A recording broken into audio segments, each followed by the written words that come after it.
ഞാനിന്ന് രാവിലെ മുതൽ തന്നെ പ്രേക്ഷകരോട് പറയായിരുന്നു നമുക്കിന്ന് ഇവിടെ ഒരു അതിഥിയുണ്ട് 24 അങ്ങനെ അതിഥികളെ വന്നിട്ടില്ല എന്ന് വേണമെങ്കിൽ പറയാം. കാര്യം പ്രത്യേകിച്ച് നമ്മുടെ ഈ ദൈനംദിന പ്രവർത്തന രീതിയിൽ ചിലപ്പോൾ അതിഥികൾ വരുമ്പോൾ ഉണ്ടാകുന്ന പ്രശ്നങ്ങളും പിന്നെ അതിഥികൾ ഇങ്ങോട്ട് ചോദിച്ചിട്ടില്ല ഞങ്ങളങ്ങോട്ട് വരട്ടുമെന്ന്. അപ്പോൾ ഇന്ന് പക്ഷേ നമുക്കൊരു വലിയ അതിഥിയാണ് വന്നിരിക്കുന്നത്. പശ്ചിമബംഗാൾ ഗവർണറായ ഡോക്ടർ CV ആനന്ദ ബോസ്. നമുക്കൊരു പക്ഷേ മലയാളികൾക്ക് അഭിമാനമായ ഒരാളാണ്. അദ്ദേഹം ഒരു ജില്ലാ ഭരണാധികാരിയായിരിക്കുമ്പോൾ ഒരുപാട് കാലം കൊല്ലം ജില്ലാ കളക്ടറായിരുന്നു. അദ്ദേഹം ഒരു എഴുത്തുകാരനായിരുന്നു. അദ്ദേഹത്തിൻ്റെ നാട്ടുകൂട്ടം എന്നുള്ള നോവലൊക്കെ തന്നെ ഒരുപാട് ആളുകൾ വായിച്ചിട്ടുണ്ട്. ചവറയിൽ നടന്ന വെടിവെപ്പിലൊക്കെ അദ്ദേഹം നോവലിലൂടെ പരാമർശമൊക്കെ ഞാൻ ഇപ്പോഴും ഓർമ്മിക്കുകയാണ്. സ്വാഗതം. നമസ്കാരം. എന്തായാലും വെസ്റ്റ് ബംഗാൾ പോലൊരു സ്ഥലത്ത് പോയി CV ആനന്ദ ബോസ് എന്നൊരു പേരങ്ങ് സ്ഥാപിച്ചു. കുറച്ച് അപകടം പിടിച്ച സ്ഥലമല്ലേ അത്? ഞാനവിടെ എത്തുന്നതിന് മുമ്പ് തന്നെ എൻ്റെ പേര് ബംഗാളിയാണ്, ബോസ്. അറിയായിരുന്നു? ബോസല്ലേ, ബംഗാളി നെയിമാണല്ലേ? എനിക്കൊന്ന് അത് ജാതകവശാൽ അവിടെ തന്നെ ചേരേണ്ടതാണെന്ന്. ഈ 2022 ഗവർണറായി അല്ലേ? മനസ്സിൽ ആഗ്രഹിച്ചതാണോ? പ്രത്യേകിച്ച് ഒരു ജില്ലാ കളക്ടറായിട്ടൊക്കെ ഇരുന്ന് ഇനി ഒരുപക്ഷെ ഈ ജില്ലാ കളക്ടർമാരെ ഭരിക്കുന്ന ഒരു ലോകത്തേക്ക് പോകും എന്ന് പ്രതീക്ഷിക്കുന്നോ? ഒരിക്കലും പ്രതീക്ഷിച്ചിരുന്നതല്ല, തികച്ചും അപ്രതീക്ഷിതമായിട്ടാണ് വന്നത്. ഒരിക്കൽ പ്രധാനമന്ത്രി എന്നെ വിളിച്ചു, പ്രത്യേകിച്ച് മുഖവരൊന്നും ഇല്ലാതെ, I want you to take over as governor of West Bengal എന്ന് പറയുകയായിരുന്നു. ഷോക്കായോ? ഷോക്കൊന്നും ആയില്ല. പക്ഷേ എനിക്ക് തോന്നുന്നത് അങ്ങ് ഗവർണറായിട്ട് അവിടെ ചെന്നതിന് ശേഷം അവിടുത്തെ ലോ ആൻഡ് ഓർഡർ സിറ്റുവേഷൻ കുറച്ച് അപകടം പിടിച്ച രീതിയിലൊക്കെ പലപ്പോഴും റിപ്പോർട്ട് ചെയ്യപ്പെടാറുണ്ട്. പ്രത്യേകിച്ച് RG കർ മെഡിക്കൽ കോളേജിലെ ഈ സംഭവമൊക്കെ തന്നെ, പ്രത്യേകിച്ച് ആ പെൺകുട്ടിയുടെ മരണമൊക്കെ തന്നെ, ജൂനിയർ ഡോക്ടർ മരിച്ചു എന്നുള്ളത് ഇന്ത്യ മുഴുവൻ ഞെട്ടി, പ്രത്യേകിച്ച് ഡൽഹിയിലെ കേസിന് ശേഷം. അപ്പോൾ ഈ അവിടെ ഒരു ലോ ആൻഡ് ഒരു ക്രമസമാധാനം ഭദ്രമാക്കാൻ ഒരു ഗവർണർ, എനിക്കറിയാം ഒരു രാജ്ഭവനിൽ നിന്നുണ്ടാകുന്ന നിർദ്ദേശങ്ങൾ ചിലപ്പോൾ അവർ പാലിക്കാനും ഒക്കെ വൈമുഖ്യം കാണിക്കും അവിടുത്തെ ഗവൺമെൻറ്. എങ്ങനെയായിരുന്നു ഈ ഗവർണർ എന്നുള്ളതിലെ അവിടെ ചെന്നിറങ്ങിയപ്പോൾ അങ്ങനെ ഒരു നീക്കം? ബംഗാളിൻ്റെ അടിസ്ഥാനപരമായ പ്രശ്നം അത് അക്രമം, അഴിമതി. അത് രണ്ടും ഉണ്ട്. ഈ അക്രമം അഴിമതിയും അടുത്ത കാലത്തൊന്നും തുടങ്ങിയതല്ല.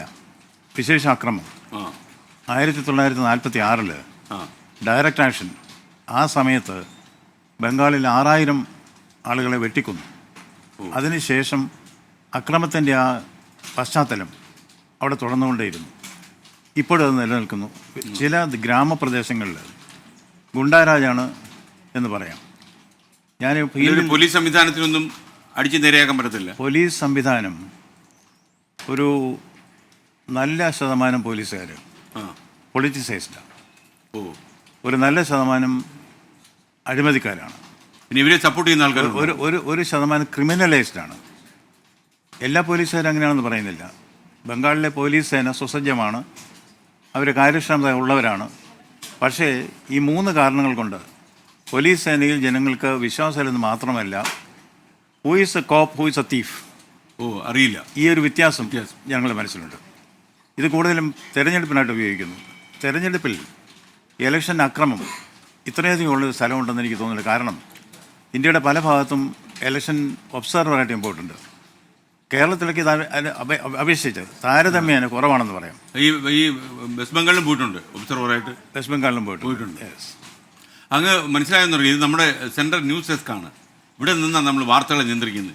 അങ്ങ് അവിടെ നിന്ന് എടുത്ത തീരുമാനങ്ങളൊക്കെ നമ്മുടെ ഈ വാർത്താമുറിയിൽ നിന്നാണ് കരുതി. ഇതൊരു വാർത്താമുറിയാണ്. ഒരു വാർത്താമുറിയിൽ നിന്ന് പോകുന്ന ആദ്യത്തെ അഭിമുഖവും അങ്ങുമായിട്ടാണ്. പല പല ക്രെഡിറ്റുകൾ ഇപ്പോൾ വരിക. ഈ ന്യൂസ് ഡെസ്കിൽ ന്യൂസ് റിലേ ചെയ്യുന്നതോടെ ന്യൂസ് സൃഷ്ടിക്കാറുണ്ടോ? സൃഷ്ടിക്കരുതെന്നാണ് ആഗ്രഹം. വരുന്ന വാർത്തകളെ നമ്മൾ എഡിറ്റോറിയൽ കമൻ്റ് ഇല്ലാതെ അപഗ്രഥിച്ച് വിടണം എന്നൊക്കെയാണ് ആഗ്രഹം. പിന്നെ ഇവിടെ കുറേ ഭീകരന്മാരുണ്ട്, അങ്ങേക്കറിയില്ല. PP ജെയിംസ് പോലെ കുറേ ആൾക്കാർ ഇവിടെ ഉണ്ട്. അപ്പോൾ ഇവരൊക്കെ എന്തൊക്കെ ചെയ്യും നമുക്ക് പറയാൻ പറ്റില്ല. ഞാൻ ബാക്ക് ടു അങ്ങ് പറയും. നമ്മൾ ഈ ത്രിമൂർത്തികളിൽ സൃഷ്ടിസ്ഥിതി സംഹാരം ഉണ്ടായിരുന്നു. ഇപ്പം അത് മീഡിയയുടെ ഇല്ല, സൃഷ്ടിസ്ഥിതി സംഹാരം 3 അത് തന്നെ ചെയ്യുന്നില്ലേ? മാത്രമല്ല ഈ വളരെ മീഡിയ കോൺഷ്യസ് ആയിട്ടുള്ളൊരു ജനതയാണ്. മാത്രമല്ല അവർക്ക് ഈ സോഷ്യൽ മീഡിയ ഒറ്റയ്ക്ക് പ്രക്ഷേപിക്കാൻ പറ്റുന്ന കാലമാണല്ലോ. വാർത്തകളെ സംസ്കരിക്കാനേ പറ്റത്തില്ല. ഒരാൾ തെറ്റായ രീതി കൊടുത്താലും അടുത്ത ആൾ ശരിയായിട്ട് വാർത്ത ഉണ്ട്. പിന്നെ നല്ല ഫൈറ്റാണ് വാർത്താ ചാനലുകളിൽ തമ്മിൽ നല്ല കോമ്പറ്റീഷൻ. അങ്ങ് ബംഗാളിൽ നിന്ന് നോക്കുന്നുണ്ടാവുമല്ലോ. അതിലല്ല, ഞാൻ വീണ്ടും അവിടേക്ക് വരികയാണ്. ഈ ശരിക്കും ഈ നമ്മുടെ അവിടുത്തെ ബംഗാൾ ഭരണകൂടം, ഇപ്പോൾ മമതാ ബാനർജി നേതൃത്വമുള്ള ഭരണകൂടം, എപ്പോഴും ഗവർണർമാരെ കുറിച്ച് പരാതിയുണ്ട്. ഗവർണർമാരെ ആവശ്യമില്ലാത്ത ഇടപെടൽ നടന്നു. രാഷ്ട്രീയ താല്പര്യങ്ങൾ, കേന്ദ്ര സർക്കാരിൻ്റെ രാഷ്ട്രീയ താല്പര്യങ്ങൾ അടിച്ചേൽപ്പിക്കാൻ വേണ്ടി അവരുടെ ചട്ടുകമായി ഗവർണർമാരുന്നു. രാജ്ഭവൻ ഗൂഢാലോചനയുടെ കേന്ദ്രമാകുന്നു, ഇങ്ങനെയൊക്കെ പറയുന്ന പരാതികൾ കേരളത്തിലുണ്ടായിട്ടുണ്ട്. ബംഗാളിൽ തുലവും കുറവാണോ കൂടുതലാണോ? ബംഗാളിൽ ഏറിയും കുറഞ്ഞും ഉണ്ട്. ആദ്യം മമതാ ബാനർജി ഞാനിത് വളരെ നല്ല ബന്ധമായിരുന്നു. പിന്നീട് അത് കുറച്ച് വഷളാകാനുള്ള കാരണം ഞാൻ ഫീൽഡിൽ പോകാൻ തുടങ്ങി, നേരിട്ടിറങ്ങി. നേരിട്ടിറങ്ങാനുള്ള കാരണം ഉണ്ടോ ശരിക്കും നേരിട്ടിറങ്ങുന്നത്? ഗവർണർക്ക് പോകാം. അതായത് ആക്റ്റീവ് ഗവർണർ, പാസീവ് ഗവർണർ, രണ്ട് സങ്കല്പങ്ങളുണ്ട്. ഞാൻ ആക്റ്റീവ് ഗവർണറുടെ ഗ്രൂപ്പിലാണ്. ഒരു കാലത്ത് പാസീവ് ഗവർണർ ആയിരുന്നു, എല്ലാത്തിൽ നിന്നും മാറി നിന്നത്. അത് ഗവർണറുടെ വഴി അതാണെന്ന് തോന്നുന്നല്ലേ, പാസീവ് ഗവർണർ ആയിരിക്കുക, അത്യാവശ്യം സൗകര്യങ്ങളൊക്കെ അനുഭവിച്ച്. അത് ഓരോരുത്തരും കാഴ്ചപ്പാടിനെ ആശ്രയിച്ചിരിക്കും. കാരണം ജനങ്ങൾ ഭരിക്കാൻ തന്നെ തീരുമാനിച്ചിറങ്ങിയത്. ഭരിക്കാൻ എന്നല്ല, ഒരു ഗവർണറുടെ സത്യപ്രതിജ്ഞ അതിന് രണ്ട് ഭാഗങ്ങളുണ്ട്. ഒന്ന്, ഭരണഘടനയെ ഡിഫെൻഡ് ചെയ്യുക. രണ്ട്, ആ സംസ്ഥാനത്തെ ജനങ്ങളുടെ നന്മയ്ക്ക് വേണ്ടി പ്രവർത്തിക്കുക. ഞാൻ രണ്ടാം ഭാഗത്തിന് കൂടുതൽ പ്രാധാന്യം കൊടുക്കുന്ന ഒരു വ്യക്തിയാണ്. അങ്ങനെ പറയാൻ കാരണമുണ്ട്. ഗവർണറെ നിയമിക്കുന്നത് ആരാണ്? ഗവർണർ ഔദ്യോഗികമായിട്ട് നിയമനത്തിൽ ഒപ്പിടുന്നത് പ്രസിഡന്റിനാണ്. പക്ഷേ പ്രസിഡന്റിന് ആ അധികാരം കൊടുത്തത് ജനങ്ങളാണ്. അങ്ങനെ പറയാൻ കാരണമുണ്ട്. ഇന്ത്യൻ ഭരണഘടന തുടങ്ങുന്ന പ്രിയാമ്പിളിൽ we the people of India give to ourselves this constitution എന്നാണ്. ഇന്ത്യയിലെ ജനങ്ങളായ നാം നമുക്കായി നൽകുന്ന കോൺസ്റ്റിറ്റ്യൂഷൻ. അപ്പോൾ ഒരു ഗവർണറുടെ ഒന്നാമത്തെ കർത്തവ്യം ജനങ്ങളോടായിരിക്കണം, രണ്ടാമത്തെ കർത്തവ്യം ജനങ്ങളോടായിരിക്കണം, മൂന്നാമത്തെ കർത്തവ്യം ജനങ്ങളോടായിരിക്കണം. അങ്ങനെ നോക്കുമ്പോൾ ഒരു ഗവർണറുടെ ചുമതല ജനങ്ങൾക്കിടയിലേക്ക് ഇറങ്ങിച്ചെല്ലുക, ജനങ്ങളുടെ പ്രശ്നങ്ങൾക്ക് പരിഹാരം കണ്ടെത്താൻ ശ്രമിക്കുക, ഗവർണർക്ക് ആക്സസിബിൾ ആകുക. അതാണ് രാജ്ഭവൻ തന്നെ അവിടെ ചെന്നപ്പോൾ ജനരാജ്ഭവനാക്കി മാറ്റി. അത് വെറും ഒരു പ്രഖ്യാപനം മാത്രമായിരുന്നില്ല, എൻ്റെ സ്വന്തം തീരുമാനമല്ല, ഞാൻ എൻ്റെ മനസ്സിലുണ്ടായ ഒരു ആശയം. അല്ല, അത് ശരിക്കും എനിക്ക് ഒരു സ്ഥലത്തും പരീക്ഷിച്ചിട്ടില്ലാത്തൊരു കാര്യമാണ് ജനകീയ രാജ്ഭവൻ എന്ന് പറയുന്നത്. അതിൻ്റെ മോഡസ് ഓപ്പറൻഡി എങ്ങനെയാണ്? ജനങ്ങൾക്ക് പെർമിഷൻ ഉണ്ടോ അവിടെ? ഉണ്ട്. അതായത് രാഷ്ട്രപതിയോട് ഇത് സംസാരിച്ചു. ഇത് രാജ്ഭവൻ എന്ന് പറയുന്നത് ബ്രിട്ടീഷ് രാജിൻ്റെ പ്രതീകമാണ്. അതെ അതെ അതെ. ആർക്കും കയറാൻ വയ്യ, ഒരു ദുർഗം പോലെ മാറ്റി വെച്ചു. അതെ, അത് മാറ്റി ജനരാജ്ഭവനാക്കി മാറ്റണം. അത് ഉദ്ഘാടനം ചെയ്തത്, ഔപചാരികമായി ചെയ്തത് ഇന്ത്യൻ പ്രസിഡന്റ് തന്നെയാണ്. പ്രസിഡന്റിനെ കൊണ്ട് ഇതിൻ്റെ ഒരു ഔപചാരികമായിട്ട് ഒരു താക്കോല്, പ്രതീകാത്മകമായ ഒരു താക്കോല് തെരഞ്ഞെടുക്കപ്പെട്ട മുഖ്യമന്ത്രി മമതാ ബാനർജി ലക്ഷ്യം വയ്ക്കുന്നത് എന്താ? ഒരു ജനരാജ്ഭവൻ. കാരണം അങ്ങ് പറഞ്ഞ പോലെ ബ്രിട്ടീഷ് കാലത്തിൻ്റെ അവശേഷിക്കുന്ന ഒരു സാധനമാണ് ഇങ്ങനെയുള്ള അടച്ചുമൂടിയ രാജ്ഭവൻ എന്ന് പറയുന്നത്. അത് തുറന്നു വയ്ക്കുന്നത് എന്തുകൊണ്ട് നല്ലതാണ്. പക്ഷേ അത് എന്താണ് അങ്ങ് അതിലൂടെ ലക്ഷ്യം വയ്ക്കുന്നത്? ഇപ്പം ജനങ്ങൾക്ക് അവിടെ വരാം. ഒരു കണ്ടക്ട് ടൂറുണ്ട്. പരാതിയൊക്കെ സമർപ്പിക്കാമോ? പരാതി സമർപ്പിക്കാം. പരാതി സമർപ്പിക്കാമെന്ന് മാത്രമല്ല, ആംനെ സാമിനെ എന്നൊരു പ്രോഗ്രാമുണ്ട്. ആർക്ക് ഗവർണറെ കാണുന്നുണ്ടെങ്കിലും ഒരു ഇമെയിൽ അയച്ചാൽ 12 മണിക്കൂറിനകം കാണാൻ പറ്റും ആംനെ സാമിനെ. പിന്നെ ഈ പീസ് റൂം തുറന്നു. ആംനെ സാമിനെ നേർക്ക് നേർ എന്ന് പറയും, ആംനെ സാമിനെ. അതിൽ ധാരാളം പേര് വന്ന് കാണാം, ദിവസവും വന്ന് കാണാറുണ്ട്. രണ്ട്, ഗവർണർ അങ്ങോട്ട് ഇറങ്ങി ചെല്ലാറുണ്ട്. ഈ field visit, ground zero governor എന്നാണ് പത്രങ്ങൾ ഇപ്പം വിളിക്കുന്നത്. ഏത് പ്രശ്നം ഉണ്ടായാലും ഞാനിവിടെ പോകാൻ ശ്രമിക്കാറുണ്ട്. ഒരു ഉദാഹരണത്തിന്, ഒരിക്കൽ ഞാൻ സ്വിമ്മിംഗ് പൂളിൽ, രാജ്ഭവനിൽ സ്വിമ്മിംഗ് പൂളിൽ ഉള്ള സമയത്ത് ആരോ പറഞ്ഞു തീ കത്തുന്നു. രാജ്ഭവൻ്റെ വെളിയിൽ ഒരു മൾട്ടി സ്റ്റോറി ബിൽഡിങ്ങിന് തീ പിടിച്ചു. ഞാനവിടെ ചെന്നപ്പോൾ ഒരു ഫയർ എഞ്ചിൻ മാത്രമേ ഉള്ളൂ, അപകടമാണെന്ന് എനിക്ക് മനസ്സിലായി.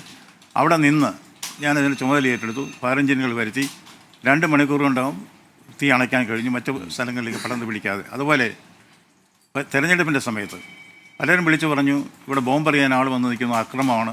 അവിടെയൊക്കെ ഞാൻ പോകാൻ തുടങ്ങി. നേരിട്ട് പോകും. അല്ലെ, സുരക്ഷാ സേനയുടെ വിലക്കില്ലേ? അങ്ങ് സുരക്ഷാ ഭടന്മാരുണ്ട് കൂടെ. അവർ വിലക്കത്തില്ലെന്ന് ഇങ്ങനെയുള്ള സ്ഥലത്ത് പോകാൻ. അതൊക്കെ വിലക്കും. ഗവർണറുടെ ആരോഗ്യം അവരുടെ കയ്യിലാണല്ലോ. പക്ഷേ അത് ഞാൻ വഹിക്കാറില്ലായിരുന്നു. കാരണം ജനങ്ങൾക്ക് ആവശ്യമുള്ള സമയത്ത് ഒരു ഗവർണർ ഇവിടെ വേണം. അതിൻ്റെ പ്രയോജനം കിട്ടിയത്. അതുകൊണ്ട് 100 കണക്കിന് സ്ഥലത്ത് ഞാൻ പോയി. അക്രമം ഉണ്ടാകാൻ സാധ്യതയുള്ള സ്ഥലത്ത് പോയി.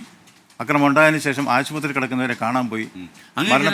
താവളങ്ങളിൽ ചില സ്ഥലത്തൊക്കെ പോയെന്ന് വലിയ അപകടമല്ലേ അത്? സന്ദേശം ഇവിടുത്തെ അങ്ങ് നാട്ടിൽ കണ്ടു പരിചയിച്ചെല്ലാം ഇവിടെ കൊച്ചു പിച്ചാത്തിയായിട്ട് നടക്കുന്ന ലോക്കൽ കവലച്ചട്ടമ്പികളായിരിക്കുമല്ലോ. അവിടെ അതുമല്ല പറഞ്ഞാൽ ചെയ്യുന്നവരില്ലേ? ഈ ചട്ടമ്പികൾക്ക് ഒരു ഗുണമുണ്ട്.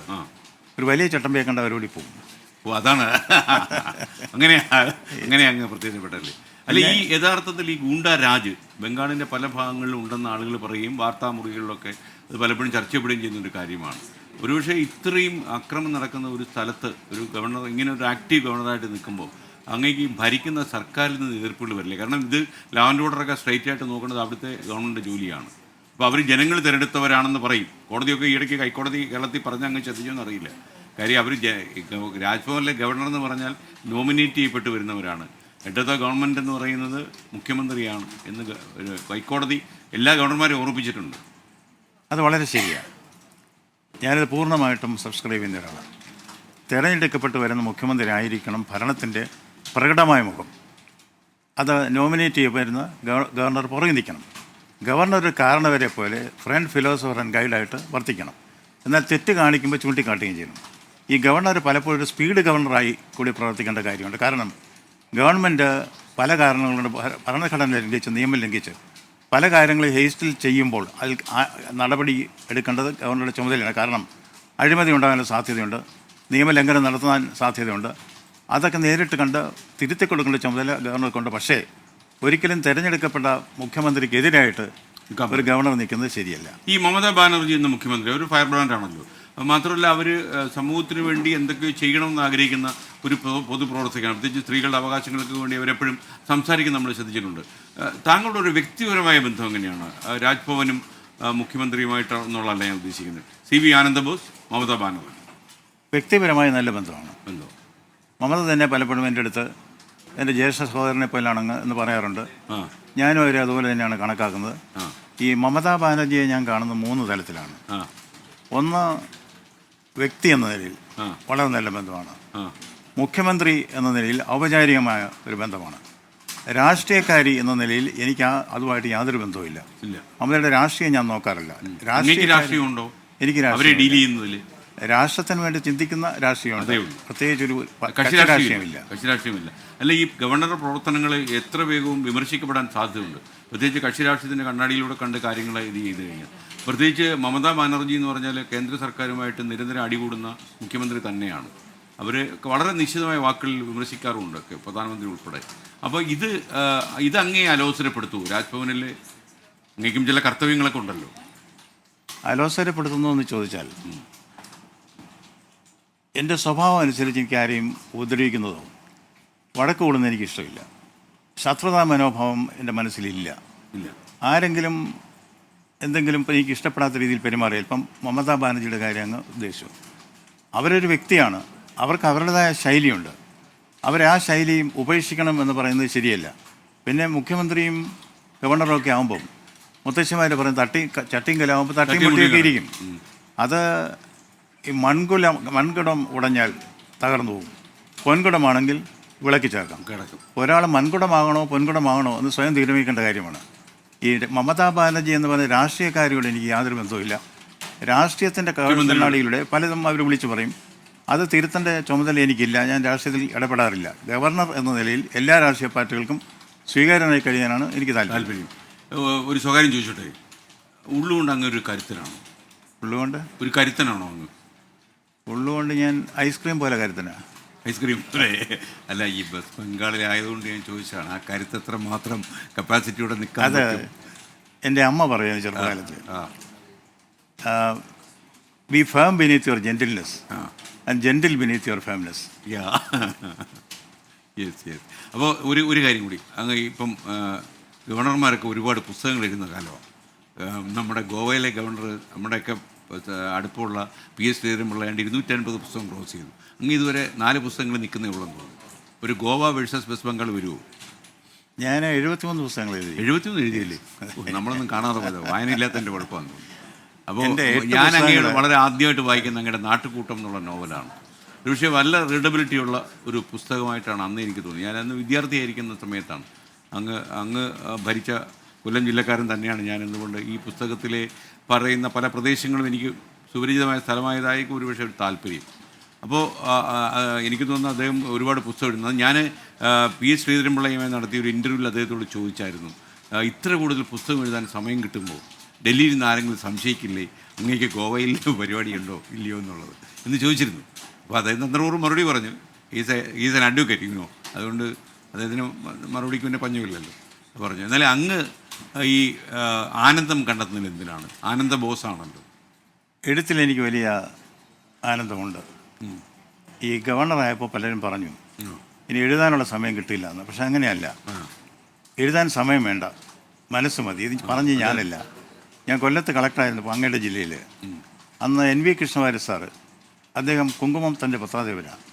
അദ്ദേഹം എൻ്റെ കൂടെ ഒരു യോഗത്തിന് വന്നതിന് ശേഷം പറഞ്ഞു, കളക്ടർ നല്ലതുപോലെ സംസാരിക്കുന്നുണ്ടല്ലോ, എന്താ എഴുതാത്തത്? അപ്പോൾ ഞാൻ അദ്ദേഹത്തോട്, സാർ എഴുതാൻ സമയം കിട്ടാറില്ല എന്ന് പറഞ്ഞാൽ, സമയം കിട്ടിയാൽ ഞാനിപ്പോൾ ഒരു വ്യാസനോ വാൽമീകിയൊക്കെ ആകുന്നൊരു ധ്വനി അതിലുണ്ടായിരുന്നു, ഞാൻ ഓർത്തില്ല. പക്ഷെ അദ്ദേഹം പറഞ്ഞു, എഴുതാൻ സമയം വേണ്ട, മനസ്സ് മതി. അത് വളരെ ശരിയാണെന്ന് എനിക്ക് തോന്നുന്നു. മനസ്സിലായി. ഒരിക്കലും കേശവദേവ് പ്രസംഗിക്കുന്നത് കേട്ടു, മനസ്സ് ആശയഗർഭം ധരിച്ചു കഴിഞ്ഞാൽ പ്രസവിക്കാതെ വയ്യ. എഴുത്തും അതുപോലെയാണ്. ഇപ്പം ഞാൻ ബ്രഹ്മമുഹൂർത്തം 3 മണിക്ക് എഴുന്നേക്കും, 3 മുതൽ ഒരു 8 മണി വരെ ഗർഭം ധരിക്കാനുള്ള സമയം അപ്പോഴാണ്. അപ്പോൾ അതുകൊണ്ട് എഴുത്തിപ്പോൾ ഒരു പ്രശ്നമല്ല. പക്ഷെ കൈകൊണ്ട് എഴുതാറില്ല, ഡിക്റ്റേഷൻ കൊടുക്കും. അത് ടൈപ്പ് ചെയ്യാൻ പലരും വെച്ചിട്ടുണ്ട്, ഇംഗ്ലീഷിലായാലും. നേരത്തെ തന്നെ ആശയങ്ങളൊക്കെ സ്വരൂപിച്ച് വെക്കേണ്ടി വരും അല്ലേ? ആശയം പെട്ടെന്ന് വരുന്നതാണ്. ഇന്ന എഴുതും എന്ന് മനസ്സിൽ ആലോചിച്ച് വരുന്നതല്ല. അത് ഫയൽ നോട്ട് എഴുതുമ്പോൾ ആലോചിച്ച് ചെയ്യും. പക്ഷേ പുസ്തകം എഴുതുമ്പോൾ അങ്ങനെയല്ല. പുസ്തകം എഴുതുന്നത് ഈ വേർഡ്സ്വർത്ത് പറഞ്ഞ പോലെ സ്പോണ്ടേനിയസ് ഓവർഫ്ലോ പവർഫുൾ ഫീലിങ്സ്, അത് ശരിയാണ്. സ്പോണ്ടേനിയസ് ഓവർഫ്ലോ പവർഫുൾ, ശക്തമായ വികാരങ്ങളുടെ നൈസർഗികമായ പ്രവാഹം, അതാണ് പുസ്തകം എഴുതുന്നത്. എനിക്ക് എൻ്റെ അനുഭവം അതാണ്. പിന്നെ നമ്പർ ഓഫ് ബുക്സ്, ഈ അടുത്ത ദിവസം ശ്രീധരൻപിള്ളയുടെ ഒരു പുസ്തകം ഞാൻ തന്നെ റിലീസ് ചെയ്ത് കൽക്കട്ട രാജ്ഭവനിൽ വെച്ച്. തിരിച്ചും ചെയ്തല്ലോ, അങ്ങയുടെ ഒരു പുസ്തകം അത് റിലീസ് ചെയ്തല്ലോ. അത് എൻ്റെ 8 പുസ്തകം ഒന്നിച്ച് റിലീസ് ചെയ്തു, കൊണ്ടും കൊടുത്തുമാണ് പോകുന്നല്ലേ. നന്നായി. ഒരാൾ അങ്ങോട്ടൊന്ന് റിലീസ് ചെയ്തു, ഇങ്ങോട്ട്. അല്ല, ഞാൻ ഈ ബംഗാളിൽ അങ്ങ് ഏറ്റുമുട്ടുന്നത് ഒരു വനിതാ മുഖ്യമന്ത്രിയോടാണ്. അപ്പോൾ ഒരു വനിതയെ ഡീൽ ചെയ്യുമ്പം ബുദ്ധിമുട്ട് വരാതിരിക്കാൻ വേണ്ടി കരുത്തായിട്ട് ധർമ്മപത്തി പിന്നിലുണ്ടോ? ഉണ്ടല്ലേ. എൻ്റെ എല്ലാ കാര്യത്തിലും ഏറ്റവും ശക്തി എൻ്റെ ഭാര്യയാണ്, മക്കളാണ്. നേരെ നടത്താൻ ഒരാളുണ്ട്. കുഴപ്പമില്ല. പാപ്പാൻ്റെ റോള്. അല്ല, അധികാരങ്ങളിലേക്ക് കടന്നു കയറുമോ? ഇല്ല. നിയന്ത്രണ രേഖയുണ്ട്. ലക്ഷ്മണ രേഖ വരച്ചു. ഭാര്യയുടെ അച്ഛൻ്റെ പേര് ലക്ഷ്മണൻ എന്നാണ്. അത് അദ്ദേഹം വരച്ച രേഖയാണോ? പക്ഷേ എനിക്കും ലക്ഷ്മണ രേഖ വരയ്ക്കാറുണ്ട്. അദ്ദേഹം ഇപ്പോഴും ഉണ്ടോ ലക്ഷ്മണൻ? ഇല്ല. ഓക്കെ. അപ്പോൾ നമുക്ക് പി ജെയിംസ്, അദ്ദേഹം നമ്മുടെ അന്തർദേശീയ വാർത്തകൾ വായിച്ചാണ് ഈ പ്രേക്ഷകരെ അമ്പരപ്പിച്ചിട്ടുള്ളത്. അപ്പോൾ യുദ്ധങ്ങളാണ് അദ്ദേഹത്തിന് ഏറ്റവും ആകർഷണ വിഷയങ്ങൾ, യുക്രൈനും ഒക്കെയാണ്. പി ജെയിംസിന് എന്തോ അങ്ങോട്ട് ചോദിക്കാനുണ്ട്. ഗവർണർ, താങ്കൾ മമതാ ബാനർജിയായിട്ട് ഒരു അല്പം അഭിപ്രായ ഭിന്നതയുണ്ടായ ഒരു കാര്യമാണ് എനിക്ക് ചോദിക്കാനുള്ളത്. താങ്കൾ കുംഭമേളയെക്കുറിച്ച് പറഞ്ഞത് ഇത് മുക്തി മേളയാണെന്നാണ്, പക്ഷെ മൃത്യു മേളയാണെന്നാണ് മമതാ ബാനർജി പറഞ്ഞത്. അതേ ചൊല്ലിയൊരു വലിയ വിവാദം നടക്കുകയാണ്. എന്താണ് അതേക്കുറിച്ച് പറയാനുള്ളത്? കുംഭമേള മൃത്യുമേളയാണ്. കുംഭമേളയ്ക്ക് അങ്ങ് പോയല്ലോ. പോയി എന്ന് മുഖ്യമന്ത്രി പറഞ്ഞു. അതിനെ ഞാൻ വിമർശിക്കുന്നില്ല. അത് വ്യക്തമാക്കി, മുഖ്യമന്ത്രിക്ക് രാഷ്ട്രീയമായ കാഴ്ചപ്പാടിലൂടെ ഏത് പ്രശ്നത്തെക്കുറിച്ചും പ്രതികരിക്കാനുള്ള സ്വാതന്ത്ര്യമുണ്ട്. അവർ പറയുന്ന ആശയങ്ങളോട് ഞാൻ യോജിക്കണമെന്നില്ല, പക്ഷെ അവർക്ക് പറയാനുള്ള അവകാശം അത് ഞാൻ തീർച്ചയായിട്ടും ഉയർത്തിപ്പിടിക്കും. അതുകൊണ്ട് ഞാൻ പറഞ്ഞത് ഇത് മുക്തിമേളയാണ് എന്നാണ് കരുതുന്നത്. അല്ലെങ്കിൽ മൃത്യുമേള എന്ന് പറഞ്ഞാൽ മൃത്യുഞ്ജയമേള എന്ന് കരുതുന്നവരുണ്ട്. അത് ഞാൻ പറഞ്ഞ കാര്യം 3 or 4 പേര് ഇതിനെ മൃത്യുമേള എന്ന് വിളിച്ചു. പക്ഷെ 52 കോടി മുക്തിമേളയായിട്ട് കാണുന്നു. അപ്പോൾ ആരാണ് ശരി, ആരാണ് തെറ്റ് എന്ന് സ്വയം തീരുമാനിക്കുക. ഈ വിമർശനങ്ങൾ അതുണ്ടാവും. വിമർശനങ്ങൾ ജനാധിപത്യത്തിൻ്റെ അടിസ്ഥാന ശിലയാണ്. അതുകൊണ്ടാണല്ലോ 4th എസ്റ്റേറ്റ് എന്ന് പറയുന്നത്. പുലിറ്റ്സർ പറഞ്ഞതുപോലെ our republic and his press will rise or fall together. അവിടെ ജനാധിപത്യത്തിൽ വിമർശനങ്ങൾ ഉണ്ടാവുക സ്വാഭാവികമാണ്. കുംഭമേളയിലേക്ക് തിരിച്ചു വന്നാൽ, ഞാൻ കുംഭമേളയിൽ പോയി, എനിക്ക് അതിശയമായിട്ട് തോന്നി. ആരും പറയാതെ സ്വമേധയാ വരികയാണ്. വെള്ളത്തിലൊക്കെ മുങ്ങിയോ? വെള്ളത്തിൽ മുങ്ങി. തനിച്ചു മുങ്ങി. കാരണം ഗവർണർഷിപ്പ് കിട്ടിയതിന് ശേഷം പലപ്പോഴും മുങ്ങുന്ന സമയത്ത് ഇത്രയും സെക്യൂരിറ്റി ഒക്കെ ഉള്ളപ്പോൾ അങ്ങേക്ക് ഒറ്റയ്ക്ക് മുങ്ങാൻ പറ്റുമോ? ഒറ്റയ്ക്ക് മുങ്ങാൻ സെക്യൂരിറ്റിക്കാർ മുങ്ങും. അവരും മുങ്ങും. ആര് പൊങ്ങുന്നുള്ള ചില അത്ഭുതം തന്നെയാണ്. കാരണം ഈ സ്വയം വരികയാണ് ഇവിടെ, വോളണ്ടറി. അതെന്തുകൊണ്ട്? ഈശ്വരനുമായിട്ട് താതാത്മ്യം പ്രാപിക്കാമെന്നൊക്കെ ചെറുപ്പത്തിൽ പഠിച്ച കാര്യങ്ങൾ മനസ്സിൽ തടഞ്ഞിട്ട് യഹം ബ്രഹ്മ അസ്മി അല്ലെങ്കിൽ തത്വമസി, ഇതിൻ്റെയൊക്കെ പൊരുൾ തേടി സാധാരണ ജനങ്ങൾ വരികയാണ്. ഇന്ത്യയുടെ പല ഭാഗത്തുനിന്ന്. ഏതാണ്ട് യൂറോപ്പിലെ മൊത്തം ജനസംഖ്യയേക്കാൾ കൂടുതൽ ആളുകൾ ഗംഗയിൽ മുങ്ങി. അതൊരു എന്താ പറയുക, ഒരു മനുഷ്യൻ്റെ മനസ്സും ഈശ്വര കൃപയും തമ്മിലുള്ള ഒരു മാരിവിൽ പാലമാണ് ഈ മാരിവിൽ പാലം. അതെ, കോട്ട് ആൻഡ് അൺകോട്ട് എന്നെനിക്ക് അത് ഗംഭീര പ്രയോഗമാണല്ലോ, മാരിവിൽ പാലം. വിജയകുമാർ കേട്ടുപിടിച്ചോളൂ. അപ്പോൾ നമ്മുടെ എക്സിക്യൂട്ടീവ് എഡിറ്റർ KR ഗോപികൃഷ്ണൻ, നല്ല മനുഷ്യനാണ്. പുള്ളിക്കും എന്തോ ഒരു ചോദ്യം അങ്ങോട്ട് ചോദിക്കാം. Governor good morning. സർ, ആദ്യമേ ഞാൻ പറയും ഒരല്പം നീളമുള്ള ദൈർഘ്യമുള്ള ഒരു ചോദ്യമാണ്. താങ്കൾ ഈ അഭിമുഖത്തിൽ പറഞ്ഞു ഗവർണർമാരും സംസ്ഥാന നേതൃത്വം പൊളിറ്റിക്കൽ ലീഡർഷിപ്പും തമ്മിലുള്ള പ്രശ്നങ്ങളെക്കുറിച്ച് പറയുമ്പോൾ താങ്കൾ പറഞ്ഞത് താങ്കൾക്ക് രാഷ്ട്രീയമില്ല എന്നാണ്. പക്ഷേ താങ്കളാണ് ഒരു ചടങ്ങിൽ പറഞ്ഞത് RSS എന്നാൽ റെഡി ഫോർ സോഷ്യൽ സർവീസ് ആണെന്നും ഗാന്ധി വധത്തിൽ RSSന് പങ്കുണ്ട് എന്ന് താങ്കൾ ഒരു കാലത്ത് കരുതിയിരുന്നു. പക്ഷേ പിന്നീട് അത് ഇല്ല എന്ന് മനസ്സിലാക്കി പൊതുസമൂഹത്തിനോട് മാപ്പ് പറയുന്നുവെന്നാണ്. കേരളത്തിൽ, പശ്ചിമ ബംഗാളിൽ, തെലങ്കാനയിൽ, തമിഴ്നാട്ടിൽ BJP ഇതര സർക്കാരുകൾ ഭരിക്കുന്ന സംസ്ഥാനങ്ങളിലൊക്കെ ഗവർണർമാരും സംസ്ഥാന സർക്കാരും തമ്മിലുള്ള തർക്കങ്ങൾ നിരന്തരം ഉണ്ടാകുന്നു. സുപ്രീം കോടതി തന്നെ ഇടപെട്ട് ഒരു ഘട്ടത്തിൽ നിയമസഭയിലെ ബില്ലുകൾ പാസ്സാക്കുന്ന കാര്യത്തിൽ ഗവർണർക്ക് വിവേചനാധികാരമില്ല എന്ന ഒരു വിധി തന്നെ പുറപ്പെടുവിക്കുകയുണ്ടായി. അപ്പോൾ താങ്കളുടെ ഈ ഇടപെടലുകളും ഈ പരാമർശങ്ങളും ഒക്കെ താങ്കളുടെ ഒരു രാഷ്ട്രീയ ചായ്വ് പ്രകടിപ്പിക്കുന്നതല്ലേ? താങ്കൾ രാഷ്ട്രീയമില്ല എന്ന് പറയുമ്പോഴും അങ്ങനെ നോക്കുമ്പോൾ കേന്ദ്ര സർക്കാരിന്റെ മറ്റൊരു പൊളിറ്റിക്കൽ ടൂളായി ഗവർണർ മാറുന്നു എന്ന ആരോപണം താങ്കൾക്ക് നേരെയുമില്ലേ? വീട്ടിലായോ? ചോദ്യത്തിൻ്റെ ഒന്നാമത്തെ ഭാഗം RSS രാഷ്ട്രീയ കക്ഷിയല്ല. രാഷ്ട്രീയ കക്ഷിയാണെന്ന് അവർ പറയുന്നില്ല, മറ്റാരും പറയുന്നില്ല. RSSനെ കുറിച്ച് എനിക്ക് ചില തെറ്റിദ്ധാരണകൾ ഉണ്ടായിരുന്നു. അങ്ങനെ തെറ്റിദ്ധാരണകൾ ഉണ്ടായതിൻ്റെ കാരണം ഞാൻ മുഖ്യമന്ത്രിയുടെ പ്രിൻസിപ്പൽ സെക്രട്ടറി ആയിരുന്നു. അന്ന് ആഭ്യന്തരം കൈകാര്യം ചെയ്തിരുന്നത് മുഖ്യമന്ത്രിയാണ്. അപ്പോൾ പ്രായോഗികമായും സെക്രട്ടറി എന്ന നിലയിൽ ആഭ്യന്തര വകുപ്പ് കൈകാര്യം ചെയ്യാനുള്ള ചുമതല എനിക്കും ഉണ്ടായിരുന്നു.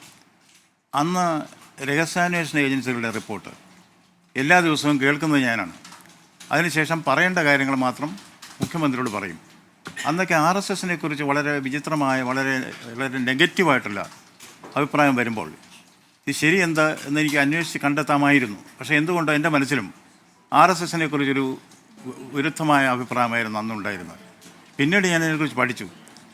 പ്രത്യേകിച്ചും മഹാത്മാഗാന്ധിയുടെ വധത്തിൽ അത് RSSനുള്ള പങ്ക്, ഇതിനെക്കുറിച്ച് 2 സുപ്രീം കോടതി കമ്മിറ്റികളുണ്ട്. ആ കമ്മീഷൻ്റെ റിപ്പോർട്ടുകൾ ഞാൻ വായിച്ചു. അതിലേക്ക് വളരെ വ്യക്തമായിട്ട് പറഞ്ഞിട്ടുണ്ട് RSSന് ഇതുമായിട്ട് ബന്ധമില്ല. അതുപോലെ എന്തുകൊണ്ട് RSS ദേശീയ പതാക ഉയർത്തിയില്ല? ദേശീയ പതാക ആർക്കും ഉയർത്താം എന്ന നിയമം വന്നപ്പോൾ RSS ദേശീയ പതാക ഉയർത്തി അവരുടെ ഹെഡ്ക്വാർട്ടേഴ്സിൽ.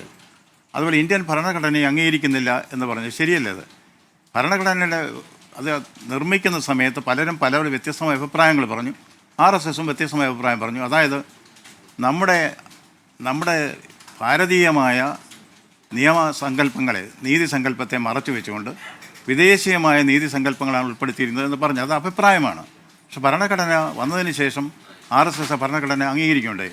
അപ്പോൾ തെറ്റിദ്ധരിക്കപ്പെട്ട ഷേക്സ്പിയറിൻ്റെ കഥാപാത്രങ്ങളെക്കുറിച്ച് പറയുന്നത് more sinned against than sinning, അങ്ങനെയൊരു സംഘടനയാണ് RSS എന്ന് തോന്നി. അത് ഞാൻ തിരുത്തി. ഞാനതിൽ ഉറച്ചു നിൽക്കുന്നു. RSS ready for selfless service എന്ന് പറയുന്നു. അത് ഞാനിപ്പോൾ ഇതിൽ ഉറച്ചു നിൽക്കുന്നു. 2, രാഷ്ട്രീയം ഇല്ല എന്ന് പറഞ്ഞാൽ കക്ഷി രാഷ്ട്രീയമില്ല എന്ന് അങ്ങനെ പറഞ്ഞിരുന്നു. ഞാൻ എൻ്റെ രാഷ്ട്രത്തെക്കുറിച്ച് ചിന്തിക്കുന്ന വ്യക്തിയാണ്. എൻ്റെ ഒരു പുസ്തകത്തിൻ്റെ ടൈറ്റിൽ തന്നെ രാഷ്ട്രീയം എന്നാണ്. കക്ഷി രാഷ്ട്രീയമില്ല എന്നുള്ളത് ശരിയാണ്. കാരണം എൻ്റെ മനസ്സിൽ രാഷ്ട്രീയ കക്ഷികളോട് താല്പര്യം ഉണ്ടായിരിക്കും, ഒരു വ്യക്തി, ഒരു പൗരൻ എന്ന നിലയ്ക്ക്. പക്ഷേ ഒരു ഗവർണർ എന്ന നിലയ്ക്ക് ഗവർണർക്ക് രാഷ്ട്രീയം പാടില്ല എന്നാണ് ഞാൻ വിശ്വസിക്കുന്നത്. ഈ ഭരണഘടന പറയുന്നവർക്ക് തെറ്റിദ്ധാരണ ഉണ്ടായിരിക്കാൻ വേണ്ടിയാണ്. അങ്ങ് ഈ ബംഗാളിലെ രാജ്ഭവനിലെത്തി ഗവർണർ ആയതിനു ശേഷമാണോ RSSനെ കുറിച്ചുള്ള അങ്ങയുടെ ധാരണ മാറി തുടങ്ങിയത്? അല്ല, അതിന് മുമ്പ് തന്നെ മാറി. അല്ല, കോവിഡ് കാലഘട്ടത്തിൽ ഞാനതിനെക്കുറിച്ച് 3 സ്റ്റേറ്റ്മെൻറ്റ്സ് ഈ ഇൻ്റർവ്യൂവിൽ കൊടുത്തിട്ടുണ്ട്. അതിന് എൻ്റെ പുസ്തകത്തിൽ എഴുതിയിട്ടുണ്ട്. അങ്ങനെ പെട്ടെന്ന് അങ്ങനെ തോന്നൽ വരാൻ കാരണം ജസ്റ്റിസ് KT തോമസ് അദ്ദേഹം RSSനെ കുറിച്ച് കാര്യകാരണ സഹിതം പറയുന്നത് കേട്ടു. അപ്പോഴാണ് ഞാൻ ഓർത്തത് സംഗതി ഇതാണ് സത്യമെന്നുണ്ടെങ്കിൽ അതിനെക്കുറിച്ച് പഠിക്കണം. അങ്ങനെയാണ് ഈ കമ്മീഷൻ റിപ്പോർട്ടുകളൊക്കെ വായിച്ചത്. ആഴത്തിൽ പഠിച്ചു. അതെ. ഓക്കെ, ഇനിയിപ്പോൾ നമ്മുടെ ഇവിടുത്തെ S. വിജയകുമാർ, അദ്ദേഹം ഇവിടുത്തെ അസിസ്റ്റന്റ് എക്സിക്യൂട്ടീവ് എഡിറ്ററാണ്, നമ്മുടെ വാർത്താ അവതാരകൻ കൂടിയാണ്. വിജയകുമാറിനും എന്തോ അങ്ങോട്ടൊരു ചോദ്യം ചോദിക്കാനുണ്ട്. സാർ നമസ്കാരം. എനിക്ക് ചോദിക്കാനുള്ളത് ഒന്ന്, ഗവർണർഷിപ്പിന് ശേഷം സജീവ രാഷ്ട്രീയത്തിൻ്റെ ഭാഗമായ പലരും നമ്മളുടെ കൂടെയുണ്ട്. ഇപ്പോൾ കുമ്മനം രാജശേഖരനൊക്കെ തെരഞ്ഞെടുപ്പിൽ തന്നെ മത്സരിച്ചിട്ടുണ്ട്. ഒരു സാധ്യത അതാണ്. അപ്പോൾ താങ്കളുടെ രാജ്ഭവനിലെ ടേം അവസാനിച്ച ശേഷം ഞങ്ങൾ CV ആനന്ദബോസിനെ എവിടെയാണ് പ്രതീക്ഷിക്കേണ്ടത്? ഒന്ന്, കേരളത്തിലെ സജീവ രാഷ്ട്രീയത്തിലാണോ? അതല്ലെങ്കിൽ ജഗദീപ് ധൻഖർ ബംഗാളിൽ താങ്കൾക്ക് മുൻഗാമിയായിരുന്നു, അവിടെ ഏതാണ്ട് മമതാ സർക്കാരുമായി നിരന്തരം ഏറ്റുമുട്ടലൊക്കെ തന്നെയായിരുന്നു. പിന്നീട് അദ്ദേഹത്തെ നമ്മൾ കാണുന്നത് ഉപരാഷ്ട്രപതി എന്ന നിലയിലാണ്. അപ്പോൾ ഈ 2 കാര്യങ്ങളിൽ താങ്കൾക്ക് അങ്ങനെ ഒരു ഓപ്ഷൻ ഉണ്ടോ? സജീവ രാഷ്ട്രീയത്തിലേക്ക്, കേരളത്തിലേക്കോ അല്ലെ ഇന്ത്യയുടെ സജീവ രാഷ്ട്രീയ ഭൂമിയിലേക്ക് താങ്കൾ ഉണ്ടാകുമോ, അതല്ല മറ്റൊരു ഭരണഘടനാ പദവിയിലേക്കായിരിക്കുമോ താങ്കൾ പോവുക? എന്താണ് ഈ ഗവർണർഷിപ്പിന് ശേഷം CV ആനന്ദബോസ് എന്ന രാഷ്ട്രീയക്കാരനോ വ്യക്തിയോ ഏത് നിലയിൽ ഞങ്ങൾ കാണണം താങ്കളെ? അതൊരു എക്സ്റ്റൻഷൻ ആയിരിക്കുമോ? അതിൻ്റെ ഒരു ഉത്തരം ഒരു കവി പറഞ്ഞു കഴിഞ്ഞു, ഒരു നിശ്ചയമില്ല ഒന്നിനും, വരും ഓരോ ദിശ വന്ന പോലെ തിരിയാ. അതുപോലെ രാജ്ഭവനിൽ വരുമോ എന്നുള്ളതാണ് ഞങ്ങൾ ചോദിക്കുന്നത്. അല്ല, നമുക്ക് സജീവ രാഷ്ട്രീയത്തിലേക്ക് വരിക എന്നത് നമ്മളുടെ ചോയ്സ് ആയിരിക്കും. അങ്ങ് വളരെ ദൈനംദിന രാഷ്ട്രീയ രംഗത്തെ പ്രശ്നങ്ങളിലൊക്കെ തന്നെ ബംഗാളിൽ ഇടപെട്ട് തുടങ്ങിയതിന് ശേഷം കേരളത്തിലൊരു ധാരണ ചെറുതായിട്ട് പച്ചപിടിച്ച് വരുന്നുണ്ട്. CV ആനന്ദബോസ് കേരളത്തിലേക്കായിരിക്കും ഈ രാജ്ഭവനിലെ പദവിയൊക്കെ കഴിഞ്ഞാൽ വരിക, സജീവമായ രാഷ്ട്രീയത്തിലേക്ക് ഇറങ്ങാൻ സാധ്യതയുണ്ട്. അങ്ങനെയെങ്ങാണോ അങ്ങ് ആഗ്രഹിക്കുന്നുണ്ടോ, അതോ അപ്പോഴും ഒരു നിശ്ചയമില്ല ഒന്നിനും എന്ന അവസ്ഥയാണോ? അതിൻ്റെ ആദ്യ ഭാഗം ശരിയാണ്. ഞാൻ കേരളത്തിലേക്ക് തന്നെയായിരിക്കും വരുന്നത്. അതല്ലേ രാഷ്ട്രീയത്തിൻ്റെ കാര്യം ഞാൻ അങ്ങ് ചോദിച്ചുകൊണ്ട് പറയുകയാണ്. 2014 അന്ന് ഇപ്പോഴത്തെ പ്രധാനമന്ത്രി മുഖ്യമന്ത്രിയായിരുന്നു ഗുജറാത്തിൻ്റെ. അന്ന് അദ്ദേഹം എന്നെ വിളിപ്പിച്ചു, എന്നോട് പറഞ്ഞു കൊല്ലത്ത് തെരഞ്ഞെടുപ്പിൽ നിൽക്കണം. അപ്പോൾ അദ്ദേഹത്തോട് ഞാൻ പറഞ്ഞു, thank you for the trust and confidence repose in me. I'm not an election material. ഇപ്പോഴും ഞാൻ ആവർത്തിക്കുന്നു, I'm not an election material. അതെന്താ അങ്ങ് ഞങ്ങളുടെയൊക്കെ ഒരു നിരീക്ഷണത്തെ അങ്ങ് നല്ലൊരു മെറ്റീരിയലാണ് പ്രോപ്പറായിട്ട് യൂസ് ചെയ്താൽ? എനിക്ക് കേരളത്തിലെ ജനങ്ങളെ സംബന്ധിച്ച് എല്ലാവരും എനിക്കൊരുപോലെയാണ്. എനിക്കങ്ങനെ ഒരു ഒന്നിലേക്ക് ചുരുങ്ങാൻ എനിക്ക് താല്പര്യമില്ല. വോട്ട് ചെയ്യുന്നത് ഏതെങ്കിലും രാഷ്ട്രീയ പാർട്ടിക്കാണ്, എൻ്റെ മാനസികമായ അടുപ്പം ഏതെങ്കിലും രാഷ്ട്രീയ പാർട്ടിയോട് കാണും, അതൊരു പൗരൻ എന്ന നിലയിലാണ്. പക്ഷേ ഒരു വ്യക്തി എന്ന നിലയിൽ രാഷ്ട്രീയത്തിന് അതീതനായി നിൽക്കാനാണ് താല്പര്യം. ഈ ഒരു ചോദ്യം കൂടെ, ഈ അങ്ങ് അവിടെ വെസ്റ്റ് ബംഗാളിൽ എത്തിയതിനു ശേഷം അങ്ങയുടെ ഉറക്കം നഷ്ടപ്പെടുത്തിയ സംഭവം ഏതായിരുന്നു? ഒരുപക്ഷെ അങ്ങ് ഇത്തിരി തളർന്നുപോയി എന്നങ്ങേക്ക് തോന്നിയ സംഭവം? അങ്ങനെയൊന്നും ഉണ്ടായിട്ടില്ല. ഇല്ലല്ലോ. അങ്ങനല്ല, ഇങ്ങനെയുള്ള പ്രശ്നങ്ങളൊന്നും അങ്ങനെ തളർത്താറില്ല? ഒരിക്കലും നടക്കുക. കാരണം അത് ഈ ആരോപണങ്ങൾ വരും, പ്രത്യാരോപണങ്ങളുണ്ട്, അതൊക്കെ രാഷ്ട്രീയമാണ്. ഞാൻ രാഷ്ട്രീയക്കാരനല്ലാത്തതുകൊണ്ട് ആരോപണം ഉപയോഗിച്ചാലും എനിക്കതിലൊന്നും തോന്നാറില്ല. ഈ ആരോപണം ഉന്നയിക്കുന്നവർ പോലും എന്നോട് പ്രൈവറ്റായിട്ട് വന്ന് പറയാറുണ്ട്, സാറേ ഞങ്ങളൊരു ആരോപണം ഉന്നയിക്കാൻ പോവുക, അത് രാഷ്ട്രീയമാണ് സാർ, അതുകൊണ്ടൊന്നും വിഷമിക്കരുത് എന്ന് പറഞ്ഞിട്ട് ആരോപണം ഉന്നയിക്കുന്നത്. അങ്ങനെ ഒരു മര്യാദ അവർ കാണിക്കാറുണ്ട്. പക്ഷേ ഏറ്റവും അധികം ഉറക്കം കെടുത്തിയത് സന്ദേശ് കലി സംഭവമാണ്. ഈ സന്ദേശ് കലിയിൽ അന്ന് ഞാൻ കേരളത്തിൽ ടൂറിന് വന്ന സമയമാണ്. ആരോ എന്നോട് പറഞ്ഞു സന്ദേശ് കലിയിൽ ഗുണ്ടാവിളയാട്ടമാണ്, അതിൻ്റെ ഡീറ്റെയിൽസും പറഞ്ഞു. ഞാൻ IBയോട് ചോദിച്ചു ശരിയാണോ ഇത്? അവർ പറഞ്ഞു സാർ ശരിയാണ് ഈ പറയുന്നത്. ഞാൻ എൻ്റെ കേരളത്തിലെ സന്ദർശനം വെട്ടിച്ചുരുക്കി നേരെ സന്ദേശ് കലിയിലേക്ക് പോയി. അവിടെ കണ്ടത് ശരിക്കും പറഞ്ഞാൽ നമ്മൾ പിടിച്ചുലയ്ക്കുന്ന സംഭവമായിരുന്നു. അവിടെ ഒരു ഗുണ്ടാ തലവനുണ്ട്, അദ്ദേഹമാണ് ഭരിക്കുന്നത്. എന്നോട് ചില സ്ത്രീകൾ പറഞ്ഞു, ഞാൻ അവിടെ ചെല്ലുമ്പോൾ കാണുന്നത് 100 കണക്കിന് സ്ത്രീകൾ. അവർ വഴിയിൽ എന്നെ കണ്ട് തല്ലി അലച്ച് നൊലോടിക്കുന്നു, ചിലർ കാലെ പിടിച്ച് കരയുന്നു, ചിലർ വന്ന് എൻ്റെ കയ്യിൽ രാഖി കിട്ടുന്നു, അതായത് എന്നെ സഹോദരനായിട്ട് സ്വീകരിക്കുന്നു എന്ന് പറഞ്ഞു. വളരെ പ്രക്ഷുബ്ധമായൊരു അന്തരീക്ഷമായിരുന്നു അവിടെ. നിരാശയാണ് അവർക്ക്. ഒരാൾ പറഞ്ഞത്, സാർ എൻ്റെ വീട്ടിൽ ഗുണ്ട കയറി വന്നിട്ട് രാത്രി 8 മണിക്ക് വന്നിട്ട് നിൻ്റെ മകളെ പാർട്ടി ഓഫീസിലേക്ക് അയക്കണം 10 മണിക്ക്, രാത്രി 10-ന്. ഞങ്ങൾ എതിർത്തു, അടിച്ച് താഴെ ഇട്ടു. പലരും വന്ന് പറഞ്ഞു ഇത് സ്ഥിര സംഭവമാണ്, അവർ തീരുമാനിക്കും എങ്ങനെ ജീവിക്കണം. എതിർത്താൽ ശാരീരികമായ ഉപദ്രവം ഉണ്ടെന്ന് മാത്രമല്ല, അവരൊക്കെ ഈ ചെമ്മീൻ കൃഷി നടത്തുന്നവരാ ചെറിയ ചെറിയ സ്ഥലത്ത്, അതിലേക്ക് ഈ സൂവേജ് വാട്ടർ ഒഴിച്ചുവിടും, അല്ലെങ്കിൽ പിടിച്ചെടുക്കും. അവിടെ ഒരു മൈതാനം ഉണ്ടായിരുന്നു ജനങ്ങളുടെ, ഫുട്ബോൾ ഗ്രൗണ്ട്, അതും കൊണ്ടുകൾ പിടിച്ചെടുത്തു. അപ്പോൾ ഞാൻ അവരോട് പറഞ്ഞു, കാളിയുടെ സ്ഥലമാണിത്, കാളിയുടെ ശക്തി നിങ്ങളുടെ എല്ലാം ഉള്ളിലുണ്ട്, അത് പുറത്തെടുക്കണം, സ്ത്രീ ശക്തി പുറത്തെടുക്കണം, ആന്തരിക ശക്തി മനസ്സിലാക്കണം. എനിക്കറിയാവുന്ന ഹിന്ദിയിലൊക്കെ പറഞ്ഞു, തേരാ സായി തുച്ച്മേ ജോ ബഹുവൻ മേ ബാസ് കസ്തൂരി ക മിറക് ജോ ഫിർ ഫിർ ഠൂണ്ടേ കാസ്. നിങ്ങളുടെ ഈശ്വരൻ നിങ്ങളുടെ ഉള്ളിലുണ്ട്, നിങ്ങളുടെ ആന്തരിക ശക്തി അത് പുറത്തെടുക്കണം. പിറ്റേ ദിവസം ഞാൻ കണ്ടത്, cut A long story short, ഈ സ്ത്രീകൾ വളരെ വർഷങ്ങളായി അടിച്ചമർത്തപ്പെട്ടിരുന്ന ഈ സ്ത്രീകൾ അവർ ചൂലും അടുക്കളയിലുള്ള ആയുധങ്ങളൊക്കെ വന്ന് ഗുണ്ടകളുമായിട്ട് നേരിട്ടു.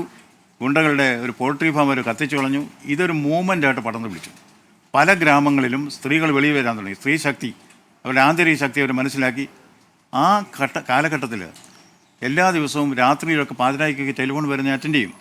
അവർ പറയുന്ന കഥകൾ കേൾക്കുമ്പോൾ വലിയ സങ്കടമായിരുന്നു. അങ്ങ് ചോദിച്ച മനസ്സിന് ഏറ്റവും അധികം ബുദ്ധിമുട്ടുണ്ടാക്കിയ ഒരു സമയം. 2, ഒരിക്കൽ 12:30 മണി രാത്രി എനിക്കൊരു ടെലിഫോൺ കിട്ടുന്നു.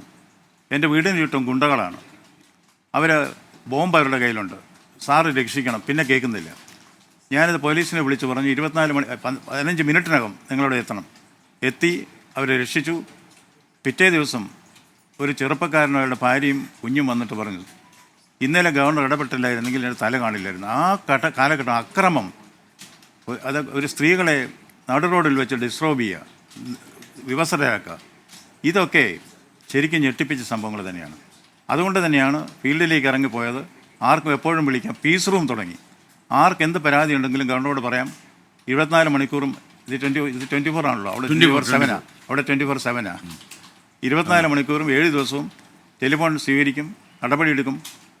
അക്രമം, അഴിമതി, ഈ 2 കാര്യങ്ങളാണ് എൻ്റെ മനസ്സിനെ പിടിച്ചൊളിച്ച സംഭവങ്ങൾ. ഇപ്പോഴും അതിന് വലിയ കുറവില്ലാതെ തുടരുന്നു. പക്ഷേ അക്രമത്തിനെതിരായിട്ട് സംഘടിക്കണമെന്നൊരു തോന്നൽ സാധാരണ ജനങ്ങൾക്ക് വന്നിട്ടുണ്ട്. സംഘടിച്ചാൽ അക്രമത്തെ ചെറുക്കാമെന്നുള്ള ആത്മവിശ്വാസം അവർക്കുണ്ടായിട്ടുണ്ട്. ഓക്കെ, ഒരു കാര്യം ചോദിച്ചോട്ടെ, ഇവിടെ കേരളത്തിൽ കേരള ഗവർണർ ആരിഫ് മുഹമ്മദ് ഖാനും സർക്കാരുമായിട്ട് ഏറ്റവും കൂടുതൽ പോരാട്ടം നടന്നത് സർവകലാശാലയുടെ പ്രശ്നത്തിലാണ്. അപ്പോൾ അവിടെയും സർവകലാശാലകളുമായിട്ട് ഗവർണർ അല്ലെങ്കിൽ ഭരണകൂടത്തിനൊക്കെ പ്രശ്നങ്ങളുണ്ട്. യഥാർത്ഥത്തിൽ എന്താണ് സർവകലാശാലകളുമായിട്ട്, ബംഗാളിലെ സർവകലാശാലകളുമായിട്ടുള്ള ഇഷ്യൂ എന്താണ് യഥാർത്ഥത്തിൽ? സർവകലാശാലകളിൽ പരമാധികാരം ചാൻസലർക്കാണെന്ന് സുപ്രീം കോടതി 2-3 വിധികളിൽ കേരള വിധി ഉൾപ്പെടെ ഞാനിവിടെ ചെന്നപ്പോൾ കണ്ടത് 38 സർവകലാശാലകൾ. അതിലൊക്കെ ഗവൺമെൻറ് നിയമിച്ച വൈസ് ചാൻസലർമാരാണ്. അവർക്ക് ആർക്കും അവിടെ തുടരാനുള്ള സ്വാതന്ത്ര്യമില്ല, അവകാശമില്ല. അതാണ് സുപ്രീം കോടതി വിധി. ഞാനവരെല്ലാം വിളിച്ചു, അവരോട് പറഞ്ഞു, ഇതാണ് ഞാൻ മനസ്സിലാക്കുന്നിടത്തോളം സുപ്രീം കോടതി വിധി അനുസരിച്ച് നിങ്ങൾക്ക് വൈസ് ചാൻസലറായി തുടരാൻ ഉള്ള അർഹതയില്ല. കാരണം നിങ്ങളെ തിരഞ്ഞെടുത്ത രീതി ശരിയല്ല. അതുകൊണ്ട് നിങ്ങൾക്ക് ഒരു ഓപ്ഷനുണ്ട്, നിങ്ങൾക്ക് രാജിവെക്കാം. എനിക്കൊരു ഓപ്ഷനുണ്ട്, നിങ്ങൾ രാജിവെച്ചില്ലെങ്കിൽ നിങ്ങളെ പിരിച്ചുവിടാൻ ഞാൻ നടപടി എടുക്കേണ്ടി വരും. പക്ഷെ അത് നോട്ടീസ് തന്നതിന് ശേഷം നിങ്ങളെ കേട്ടിട്ടൊക്കെ ചെയ്യത്തുള്ളൂ. നിങ്ങളിതിനെ തീരുമാനിക്കാം. അവർ 10 മിനിറ്റ് സമയം തരണം സാറെന്ന് ചോദിച്ചു. ഞാൻ അവിടെ ചാർജ് എടുത്തേണ്ട ഒരാഴ്ച കഴിഞ്ഞിട്ടാണ്. എന്നിട്ട് ആ വൈസ് ചാൻസലർമാർ വന്ന് പറഞ്ഞു, സാറ് പറഞ്ഞത് ശരിയാണ്, ഞങ്ങൾക്ക് തുടരാനുള്ള അവകാശമില്ല, ഞങ്ങൾ രാജിവെക്കുന്നു.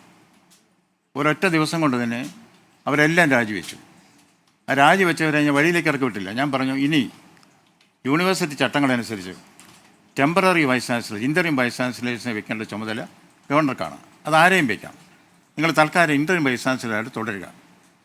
അവരുടെ ജോലി നഷ്ടപ്പെട്ടെങ്കിലും ഇൻ്ററിം വൈസ് ചാൻസലേഴ്സ് തുടർന്നു. അതിൽ ചിലർ രാഷ്ട്രീയം കളിക്കാൻ തുടങ്ങി, അഴിമതി കാട്ടാൻ തുടങ്ങി. അവരെയൊക്കെ ഞാൻ 24 മണിക്കൂറിനകം പറഞ്ഞു വിട്ടു.